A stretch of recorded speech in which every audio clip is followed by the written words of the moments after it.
Hello guys, welcome to Open Techno. Today on the channel we have a Ulefone, a mobile phone from that typical brand that always appears on the channel with rootjet phones. You know, those phones that are so tough. Well, not this time. In this case, we have a pretty normal phone. In fact, it would be somewhere between a low-end and mid-range device, more or less. We have a phone with standard dimensions and a weight of about 210 grams approximately. That is, a phone like the ones we all know, thin, portable, and with standard features. Ulefone still considers these users, despite mainly focusing on rootjet phones. From time to time, it also introduces a model like this, Ulefone Note 18 Ultra, a super complete phone for its price, which we are going to take a closer look at in this video.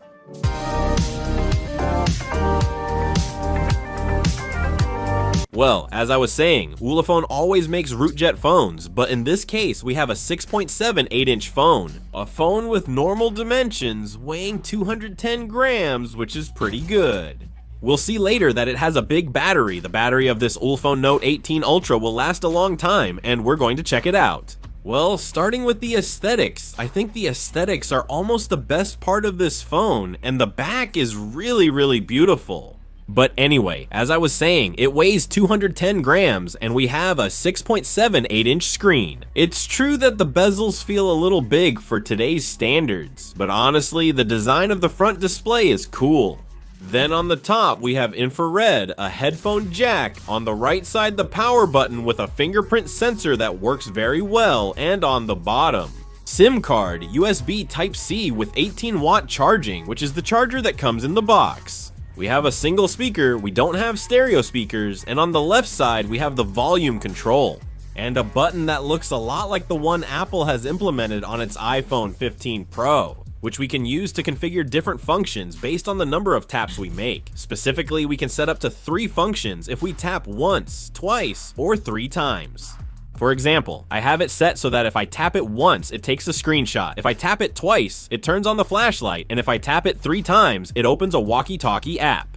On the back, we have a module with 3 cameras. Well, actually, that's not true. They've tricked us. There are only 2 cameras. The main one is 50 megapixels. Honestly, it takes really good photos for the price of this device. And on the bottom, there's an ultra-wide camera, which gives me a slightly odd look.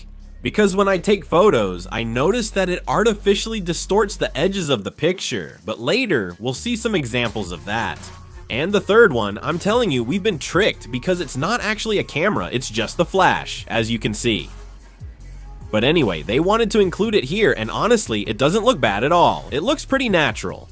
But why did I say that I found the back of this Ulefone Note 18 Ultra very beautiful? Well, it's because all the models have been textured. It's like we're touching a seashell at the beach or something like that. Honestly, the feel is very smooth. You can see the aesthetics in the images. It's hard to describe, but it really looks like a seashell or something similar. Honestly, they did a great job with it. There are 3 colors. We'll have a black, a white, and this titanium gray, which is, well, a titanium gray that looks quite similar. Actually, it's also similar to the ones Apple introduced this year, but well, that's okay. Honestly, it's a really cool design. Have they given it a new twist compared to, for example, what Apple presented? With this background, as I said, textured or with, well, these shapes it has, and honestly, it turned out really cool.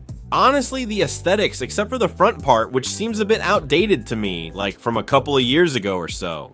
I have to say that the edges feel like they're good quality, and honestly, I think the back of the phone looks beautiful. As for the screen, like I said, it's 6.78 inches full high definition. We have an extended full high definition because the screen is ultra wide. It's not 16:9, but a bit wider, right? And we have something pretty standard, Gorilla Glass protection. But it's also true that the phone itself comes in the box with a transparent silicone case. It also comes with a screen protector already installed and another replacement one in case we need to change it at some point. Also, I should mention that the refresh rate of this screen goes up to 90 Hz, which is pretty good. For those of you who don't know what this means, it's the number of times the screen refreshes per second. So the more times it refreshes per second, the smoother the image will be on the phone. But anyway, 60 already feels good, 90 is nice, it's what we've had all our lives. I think 90 is just a step ahead, it looks good, it's subtle, it works really well, nothing to complain about in this regard. Let's move on to the processor, and here we have a MediaTek, the MediaTek Dimensity 725 grams, a processor from MediaTek. As I always tell you, I'm not really up to date, not with the different ranges or with having tried each of the processors, but I'm going to give you my opinion. We have a processor with 2+6 cores. We have performance cores that are going to give us more performance. And those cores are more dedicated to efficiency, to making the battery last longer, to those more routine day-to-day processes. The construction is at 7 nanometers, and we have frequencies of up to 2 gigahertz. Then, on the other hand, we have the Mali NAT multi-core 3 GPU. Well, it's the graphics card included in this mobile phone, which, as you can see, lets us play simple games without any problems. I haven't installed anything super heavy either, because since it's a mid-range phone, I don't think that's necessary. So that's why people are gonna buy it, so there's really no point in trying to push the processor to its limits. We don't need it, it's a phone for people who are gonna use it for basic things, so some simple casual games work just fine. Now we get to storage and RAM, and here they complement each other, that's just how it is. In the same section we have 256 gigabytes of storage and 6 gigabytes of RAM, which can be expanded up to 12 gigabytes. If we use memory directly from storage, I think 6 gigabytes of RAM is more than enough. But if you need to, for whatever reason, run a process or a program that uses a lot of memory. For example, I don't know, Lightroom comes to mind, with a very large raw photo. Well, if we're doing some heavy editing there, then we allocate the 6 gigabytes through software and it would work better. We can always have them allocated and it won't affect performance either. But anyway, just so you know, we have that option there to go up to 12 gigabytes of RAM. Also, the storage is expandable with a micro SD card up to 2 terabytes of capacity. That's just crazy. On the back, we find the cameras that I already explained to you earlier. We have 50 megapixels, a main sensor made by Samsung, which takes really good photos. It surprised me because even here indoors, the photos come out with really good quality. We have a 50 megapixel mode to activate it. On special occasions, the photos will take up a little more space, but they have that sharpness that gives them a little extra, and they look really good. Then, in the part that I liked a bit less, is the video processing. I recorded video in 4K, and it's true that it feels a bit choppy. It's not super smooth video, but if we lower it to 1080, we fix this small issue. And besides, I don't think people who buy this phone necessarily want to record in 4K. As I mentioned, the photos have pleasantly surprised me. Even in low light, they turn out really well. However, I was a bit disappointed with something else. The wide-angle camera has 50 megapixels, but honestly, the photos lose a lot of quality. Regarding the main sensor, this wide-angle camera has a 117-degree aperture, but as I mentioned at the beginning of the video, I don't really like it. I also don't think it adds much. The objects don't look natural in the photos. I don't like the main sensor, but on the other hand, I do think the front camera is very good, 35 megapixels. Well, it's nothing out of this world for making video calls. As I always say, that's the typical use we're going to give it. If we want to take photos, we have to use the main sensor on the back. Now we get to the battery section. So it's true that when I told you this phone weighs 210 grams, you might have thought that's not much, but it's actually a little above average.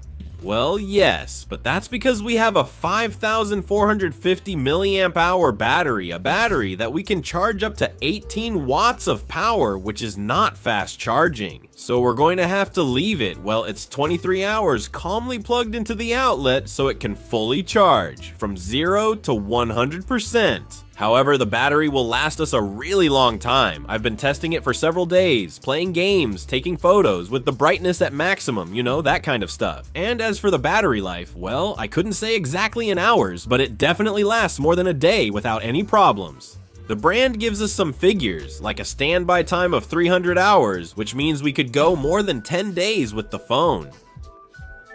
A talk time, for example, of 30 hours, meaning we could handle a continuous call for about 30 hours, which is more than good. I mentioned that on the bottom we have a standardized USB-C port to charge the phone, and when it comes to unlocking it, the fingerprint sensor seems to work pretty fast. Also, to support it, we have a facial unlock sensor, which, well, doesn't work with a scanner or anything like that. It just takes a picture of your face and unlocks. And I should mention that we can add up to 5 fingerprints to the fingerprint button, the fingerprint sensor.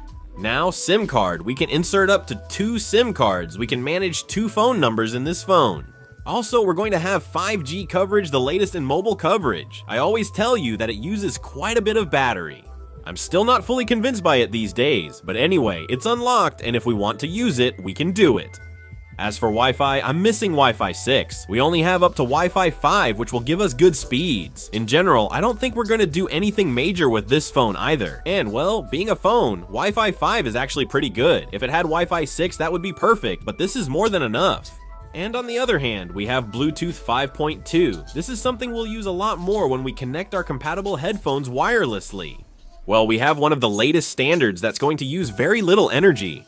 Finally, Android 13, we have the latest version of the operating system, and it's expected that we'll update to Android 14 soon. So nothing to complain about in this regard. Also, I think the interface works quite well. We have a pretty native layer, and everything runs smoothly, so I don't have anything to complain about here either. And to wrap up my experience, honestly, there are things I liked and things I didn't. About the phone, the camera really surprised me, and the screen also surprised me. The screen looks really good and has very good brightness. Even when we're outside in bright sunlight, like today in the summer, it still looks great. But there have been some things that I didn't like so much. For example, the ultra-wide camera seems to ruin the phone experience for me. I would have liked it even more if they hadn't included it. And on the other hand, the speaker we have at the bottom is mono, so we don't get a stereo speaker to listen to music with that stereo feeling when we're playing a game. However, the performance has surprised me. It's a low to mid-range phone, as mentioned at the beginning, that delivers really good performance. It handles heavy pages with a lot of images, videos, and ads very smoothly, so in this aspect, it's a 10 out of 10. So that being said, all that's left is to talk about the price. How much does this Ulefone Note 18 Ultra cost? Well, we can get this phone for around 170 to 180 euros approximately. That's the price I've seen online right now, although it's possible that there will be some deals coming up soon. As I always say, we'll leave the cheapest purchase links in the description of this video. That said, in the comments, I want to know your opinion about this Ulefone Note 18 Ultra. What did you think of the video? If you liked it, leave a like, and I'll see you in the next one. Goodbye.